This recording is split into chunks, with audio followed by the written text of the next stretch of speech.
Hello viewers, welcome to Suman TV. ప్రస్తుతం మనతో ఉన్నారు మొమెంటమ్ ఇన్వెస్టర్ వినోద్ కుమార్ గారు. నమస్తే సార్. నమస్కారం అండి. సార్, ఇప్పుడు స్టాక్ మార్కెట్ మ్యూచువల్ ఫండ్స్లో తక్కువగా ఇన్వెస్ట్ చేసి ఎక్కువ సంపాదించాలి అంటే మ్యూచువల్ ఫండ్స్ వేరండి, even this stocks different. Mutual ఫండ్లో ఏంటంటే మనం ఇచ్చిన ఫండ్ బేస్ మీద వాళ్ళు స్టాక్స్ కొనడం.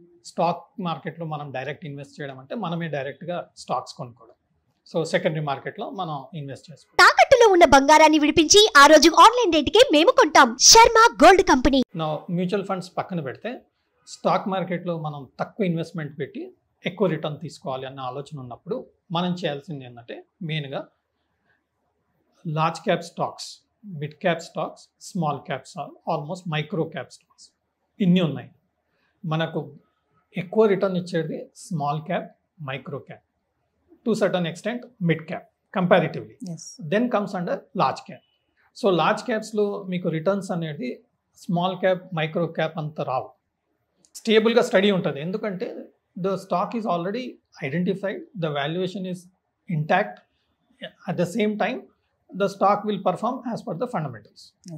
స్టాక్ పర్ఫామ్ చేసి ఇప్పుడు రిలయన్స్ ఇండస్ట్రీస్ ఉంది, దానికన్నా ఎక్కువ రిటర్న్స్ ఇచ్చే కంపెనీలు చాలా ఉన్నాయి. బట్ అవి మిడ్ క్యాప్, స్మాల్ క్యాప్లో మనకు దొరుకుతాయి. బట్ లార్జ్ క్యాప్ ఏంటంటే ఫండమెంటల్స్ క్లియర్ ఉంటుంది, ఇన్ఫర్మేషన్ క్లియర్ ఉంటుంది, అనౌన్స్మెంట్స్ ఉంటాయి, క్లారిటీ ఉంటుంది. మనం మైక్రో క్యాప్, స్మాల్ క్యాప్ వెళ్ళాం అనుకోండి, అనలిస్ట్ మీట్లో క్లారిటీ ఉండదు, ఇన్ఫర్మేషన్ పర్ఫెక్ట్గా అంత డీటెయిల్డ్గా ఉండదు. అలాంటప్పుడు మనకు రిస్క్ ఎక్కువ ఉంటుంది. ఫండమెంటల్స్ కూడా స్ట్రెంగ్తన్ అవుతూ ఉంటాయి. ఫర్ ఎగ్జాంపుల్ రీసెంట్గా మనం చూసుంటే పవర్ స్టాక్స్లో ఏమైందంటే పవర్ డిమాండ్ పెరుగుతుంది, పవర్లో గవర్నమెంట్ కూడా చాలా ఫోకస్ చేసింది. రెన్యూబుల్ ఎనర్జీ అని చెప్పేసి చాలా ఫోకస్ తీసుకొచ్చింది. దాదాపుగా ఇప్పుడు 177 గిగావాట్స్ పవర్ జనరేషన్ ఉంది రెన్యూబుల్ ఎనర్జీ, దాన్ని 500 గిగావాట్స్కి తీసుకెళ్ళాలి అనే ప్లాన్. సో ఇలాంటప్పుడు దాదాపుగా 5 years నుంచి గవర్నమెంట్ ఇస్తున్న సపోర్ట్ వలన అండ్ డిమాండ్ వలన ఈ లాస్ మేకింగ్ పవర్ కంపెనీస్ అన్నీ ప్రాఫిట్లోకి వస్తున్నాయి. వాళ్ళ డెట్స్ని కూడా వాళ్ళు స్లోగా క్లియర్ చేసుకుంటున్నారు. బట్ ఫండమెంటల్ ఓవరాల్గా మీకు టర్న్ అవ్వలేదు. బట్ ఇలాంటి స్టాక్స్లో ఇన్వెస్ట్ చేస్తే మాత్రం మంచి రిటర్న్స్ వచ్చే అవకాశం ఉంటుంది. దీనికి మనం చేయాల్సింది ఏంటంటే క్లారిటీ ఉండదు అంత, కాబట్టి డైవర్సిఫికేషన్ చేయడం ముఖ్యం. అంటే పవర్ సెక్టర్లో ఒక 2-3 స్టాక్స్, అలాగే రైల్వే సెక్టర్లో ఒక 2-3 స్టాక్స్, ఇలా డిఫరెన్షియేట్ చేసుకొని డైవర్సిఫై చేసుకొని ఈక్వల్గా మనం ఇన్వెస్ట్ చేసామనుకోండి, ప్రస్తుతం అన్ని డెట్స్ క్లియర్ చేస్తున్నారా, లోన్స్ తగ్గుతున్నాయా, పర్ఫార్మెన్స్ బాగుందా, అర్నింగ్స్ బాగుందా, ప్రాఫిటబిలిటీకి వస్తున్నారా, లాసెస్ కూడా జీరో వస్తుందా అన్నట్టుగా మనం చూసుకున్నాక అప్పుడు మనం ఈ small cap, micro cap, power sector and even railway స్టాక్స్లో స్మాల్ క్యాప్, మిడ్ క్యాప్లో మనం ఇన్వెస్ట్ చేసుకోగలిగితే మంచి రిటర్న్స్ వస్తాయి. బట్ ఈ 10కి 10 స్టాక్స్ మనం స్టడీ చేశాక అన్నీ ఫెయిల్ అయ్యే అవకాశాలు తక్కువ.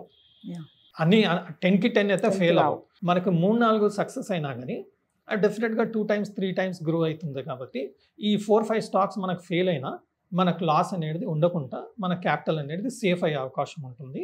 బట్ రిస్క్ అపిటైట్ ఉన్న వాళ్ళు చేయాల్సిన పని, ఈవెన్ మన పోర్ట్ఫోలియో తీసుకుంటే, సపోజ్ మన దగ్గర 100 రూపీస్ పోర్ట్ఫోలియో ఉందనుకోండి, మేబీ లార్జ్ క్యాప్స్ మంచి fundamentally good stocks like Reliance industries లాంటి స్టాక్స్లో, టీసీఎస్, ఇన్ఫోసిస్ ఇలాంటి స్టాక్స్లో మీరు ఒక 40-50 రూపీస్ ఇన్వెస్ట్ చేసినారనుకోండి, మిగతా 40-50 rupees you can invest in these 10 stocks.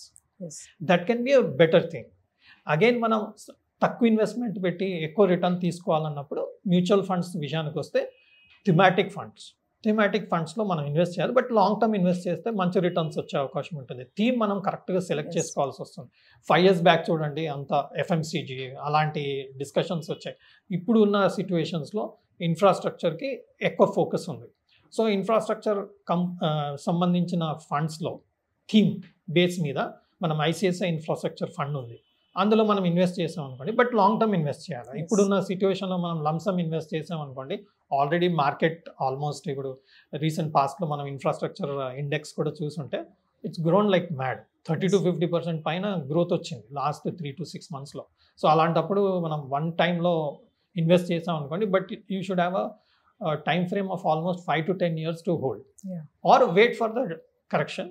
At that time మీరు ఇన్ఫ్రాస్ట్రక్చర్ ఫండ్లో ఇన్వెస్ట్ చేయొచ్చు. లేదు అంటే ఎస్ఐపి మోడ్లో కూడా మీరు ఇన్ఫ్రాస్ట్రక్చర్ ఫండ్లో ఇన్వెస్ట్ చేయొచ్చు. అప్పుడు మీకు ఏమవుతుందంటే ఇన్ఫ్రాస్ట్రక్చర్ గ్రోత్ ఎక్కువ ఉంటుంది కాబట్టి తక్కువ ఇన్వెస్ట్మెంట్ పెట్టినా మనకు ఎక్కువ రిటర్న్స్ వచ్చే అవకాశం ఉంటుంది.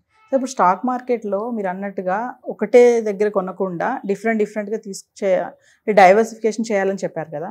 చాలా మందికి కన్ఫ్యూజన్ ఉంటుంది, ఎక్కడిది కొనాలి, ఏ షేర్ తీసుకోవాలి అనేది. అలాంటి కన్ఫ్యూజన్ ఉన్న వాళ్ళకి మీరేం చెప్తారు? ఫస్ట్, ఈ మధ్య ఇన్ఫర్మేషన్ చాలా అవైలబుల్ ఉంది. యూట్యూబ్లో అయినా సరే, గూగుల్ చేసినా కానీ మీకు అంత ఇన్ఫర్మేషన్ వస్తుంది. లేదు అంటే మీరు చాలా వెబ్సైట్స్ ఉంటాయండి, screener.in, తిజోరీ ఫైనాన్స్, ఇలాంటి వెబ్సైట్స్లో మనం ఇన్ఫ్రా అని కొట్టామనుకోండి, ఇన్ఫ్రాకి సంబంధించిన స్టాక్స్ అన్ని లిస్ట్ కనిపిస్తూ ఉంటాయి.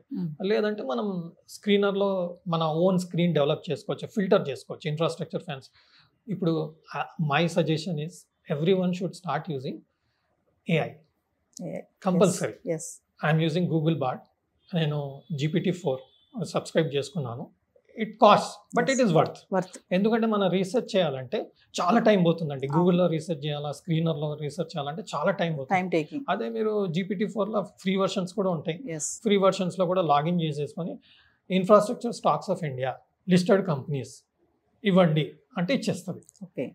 నెక్స్ట్ వచ్చేసి మీరు ఇన్ఫ్రాస్ట్రక్చర్, సపోజ్ లెటర్స్ ఏ జీటీఎల్ ఇన్ఫ్రా గురించి ఫండమెంటల్స్ ఎలా ఉన్నాయి చెప్పండి అంటే కొంతవరకు ఇన్ఫర్మేషన్ మనకు అందులో అవైలబుల్ ఉంటుంది. ఆ బేస్ మీద మనం ఫర్దర్గా screener.in, తిజోరీ ఫైనాన్స్కి వెళ్ళి ఇంకొంచెం ఫర్దర్గా మనం స్టడీ చేసుకొని ఇన్వెస్ట్ చేసుకోవడం బెటర్.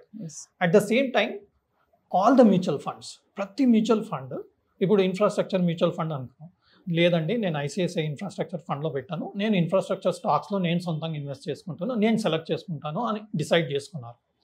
మీరు చేయాల్సిందేంటి, ఐసిఐసిఐ ఇన్ఫ్రాస్ట్రక్చర్ ఫండ్ తీశారనుకోండి, తన హోల్డింగ్స్ అన్నీ మీకు క్లియర్గా ఓపెన్గా ఉంటాయి. తన ఫండ్ ఫ్యాక్ట్స్ అంటారు, ఫ్యాక్ట్ షీట్లో అన్ని డీటెయిల్స్ ఉంటాయి. అందులో ఏ కంపెనీస్లో తను ఇన్వెస్ట్ చేశాడు ఆ స్టాక్స్ తీసుకొని వాటి ఫండమెంటల్స్ చూసుకొని, అలాగే అందులో మనం ఒక 4-5 స్టాక్స్ సెలెక్ట్ చేసుకొని కరెక్షన్స్ వచ్చినప్పుడు మనం ఇన్వెస్ట్ చేసుకోవడం బెటర్. లేదు అంటే one of the system what I follow, I can share. నాకు ఒక స్టాక్ నచ్చిందండి, ఫర్ ఎగ్జాంపుల్ టాటా టెక్నాలజీస్ రీసెంట్గా నాకు నచ్చిన స్టాక్, అది నాకు ఐపీఓలో రాలేదు. సో నేను ఓపెనింగ్ రోజు కొన్ని కొనేసాను, కొంచెం కరెక్షన్ వచ్చింది, ఇంకొన్ని కొన్నాను.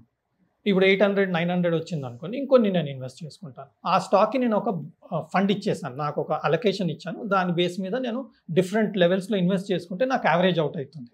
బట్ నేను 800 to 1000 ఎందుకు అనుకుంటున్నానంటే నాకు ఐపీఓ 600లో ఉండింది, if I'm correct.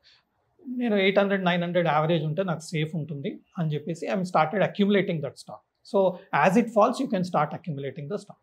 Thank you sir. Thank you.